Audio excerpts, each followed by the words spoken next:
10 kupunan, iisang hangarin. Ang matawag na kampiyon, likas sa isang manlalaro na gawin ang lahat para makamit ito. Pero para sa Alaska, baliwala ang manalo kung hindi ito makuha sa tamang paraan. That's our basketball. Okay, that has to be our identity. And we follow it up. Isang tao nagsimula ng ganitong pag-uugali sa loob ng Alaska. Walang iba kundi ang team owner na si Wilfred Steven Uitensu. It starts from on top. It starts from Fred where, you know, he sets the tone for everybody. I'll be honest, without Fred, I don't think we could have won 14 championships. Halos every week siya nang pumupunta sa practice namin. Nakatutok siya sa bawat isa, bawat detalye. He mentors a lot. And again, Fred's all about growth and building and nurturing. He's very, very passionate about winning, but he's very, very passionate about winning the right way. So for us is winning the right way. So winning with integrity, winning with discipline, and winning with teamwork. You know, these are things that are very important. Naiintindihan ni Fred Uitensu ang pinagdadaanan ng kanyang mga manlalaro dahil siya mismo ay isang atleta. Dati siyang pambato ng Pilipinas sa swimming at ngayon naman ay isang aktibong triathlete. So today I compete in triathlons. So that's, you know, swim, bike, and run. I've done 5 full-distance Ironmans. You know, for me, it's about how much can you challenge yourself. And at any age, you know, I had my best race when I was 50 years old. So you know, age is just a number. I don't believe in that limitation. And that translates over to the way I manage the team. May time na pumasok nga siya dun sa dugout namin at tambak ata kami. Nagsalita lang siya sa amin na inspiring words. Pagbalik namin ng second half, nag-iba din ang laro namin. So, grabe yung supporta niya sa team. Wala akong masabi. So this is something that I try and communicate to the players, and I think I can relate with them. Kahit gaano kagigil si WSU na makahakot ng mga kampyonado, lagi rin niyang pinaalala sa Alaska na sila ay isang pamilya. Together. 1, 2, 3. Together! Tulad ng isang ama sa kanyang mga anak, lubos ang pagsuporta ni Fred sa kanyang mga manlalaro sa loob man o sa labas ng court. I think, you know, we just want them to be good citizens. We want them to be good role models. We do things as a team in terms of outreach programs, going to orphanages, going to charities, and trying to help in that particular area. But I know for a fact that many of our players on their own do this. Don has the scholarship program in Cebu.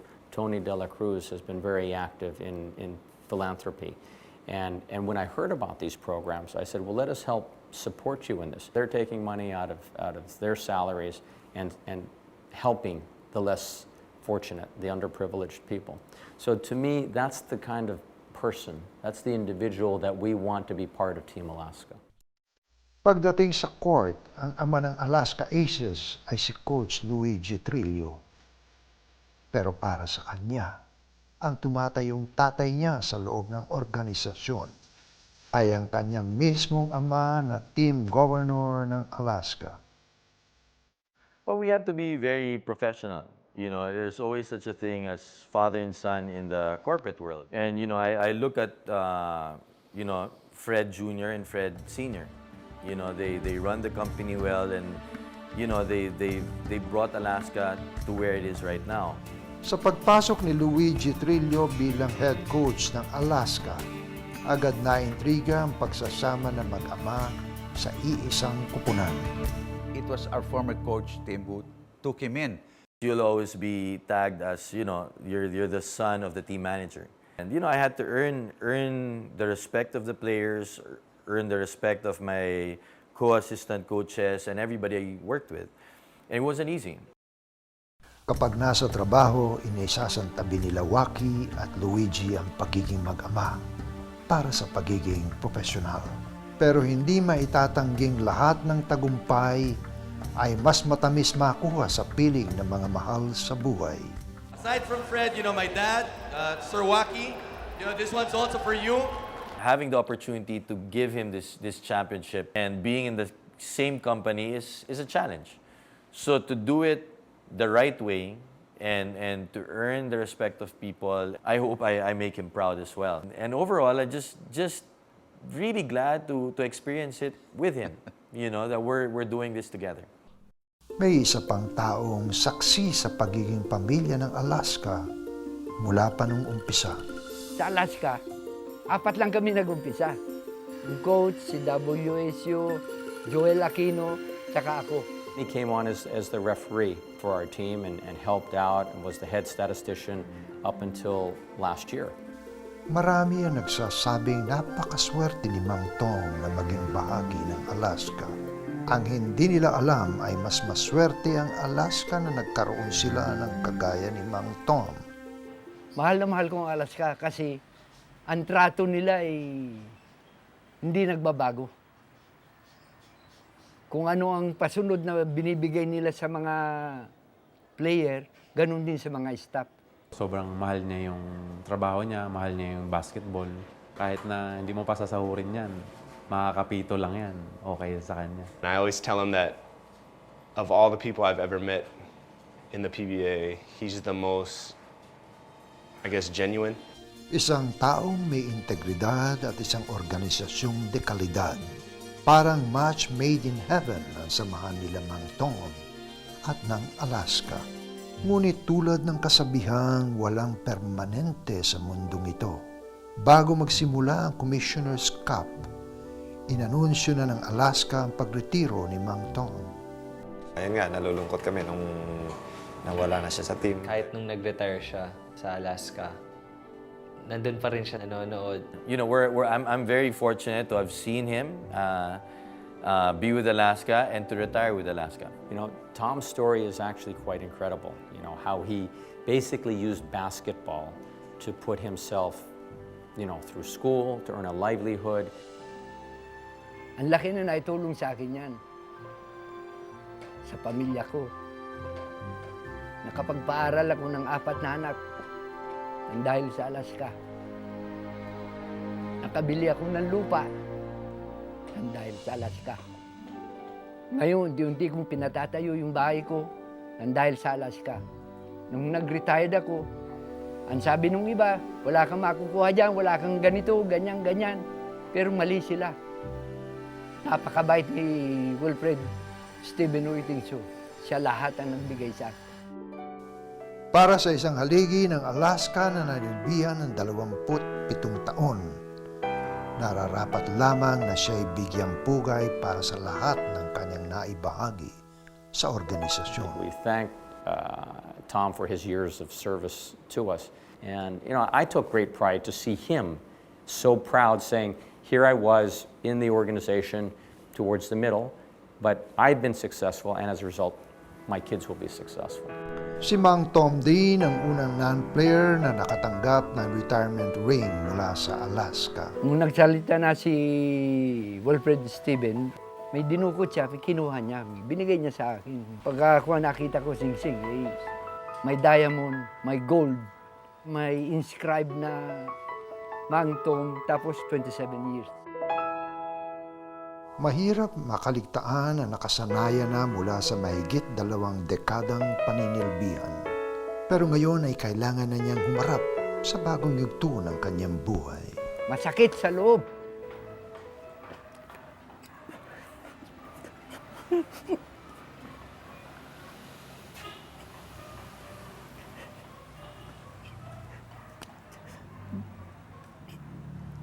Talagang napakasakit iwanan ng Alaska. Hindi ko mawari kung anong gagawin ko nung nawala ako dyan sa Alaska. Para akong sira na minsan nagsasalita ako sa kwarto ko tungkol sa Alaska. Parang isa lang talagang pamilya na nawala ako. Na sila, iiwanan ko na nasa magandang kalagayan naman sila. Nawakasan man ang trabaho ni Mang Tom para sa Alaska, ay hindi naman nagwawakas ang kanyang pagiging tunay na Alaska Ace. Palagay ko, biyakin nyo ito at lumabas ang puso ko, lalabas siyang gatas din na Alaska.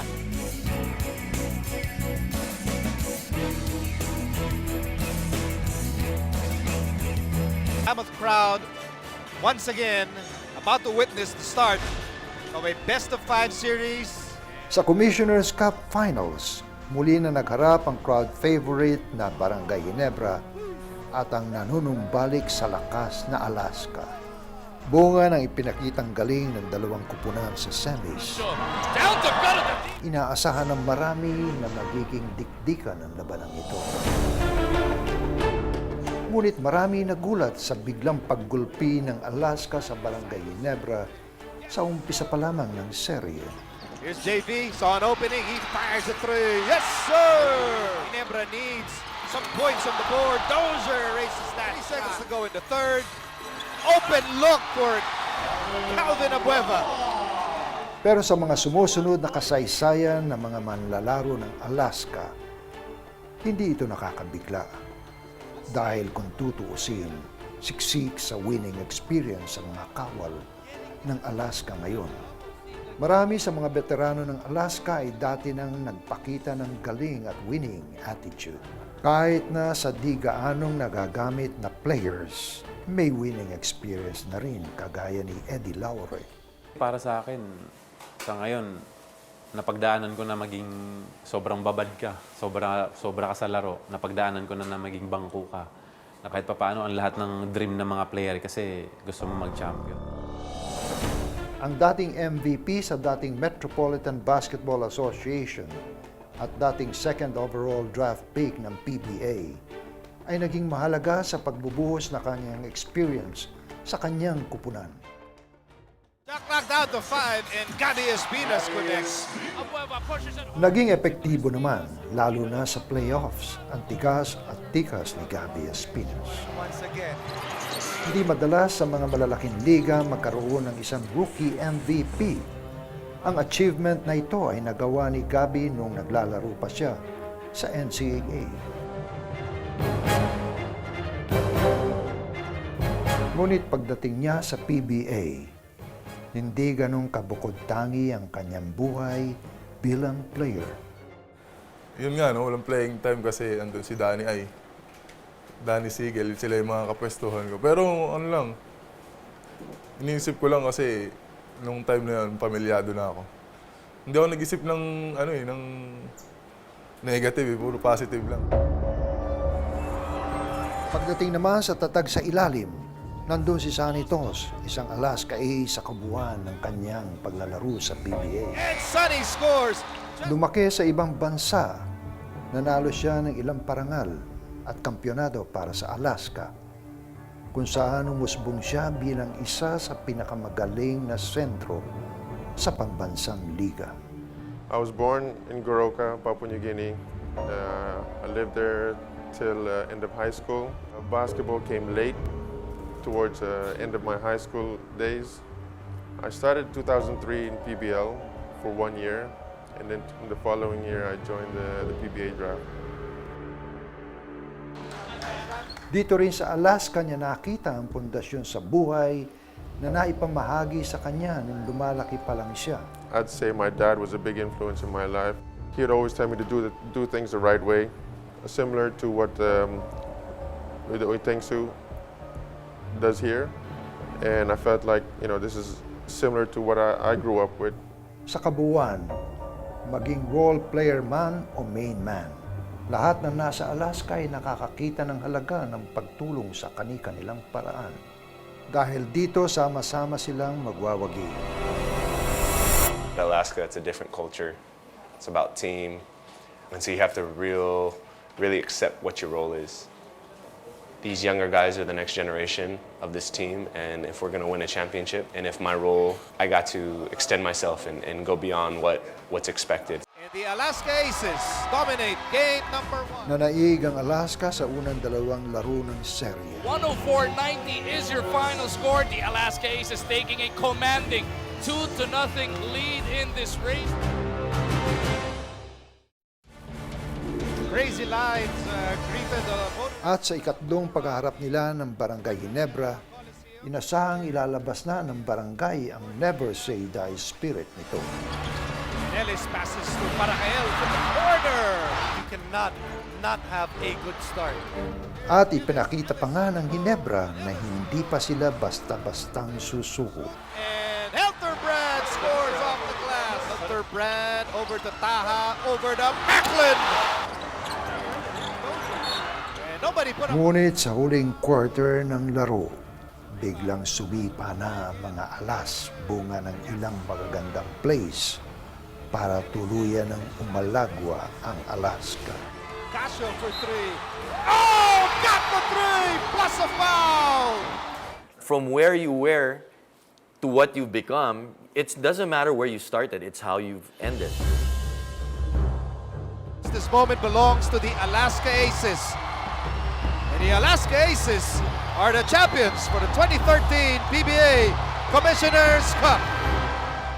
Sa huli na naig na rin sa wakas ang Alaska at muli na nilang nakuha ang tronong dati na nilang kinauupuan. Commissioner's Cup champions! Pinirang ang veteranong si Sonny Tos na best player of the finals. I just want to thank my family, the Lord, the fans out here. You guys have been amazing, my teammates. Thank you, thank you, thank you. God bless.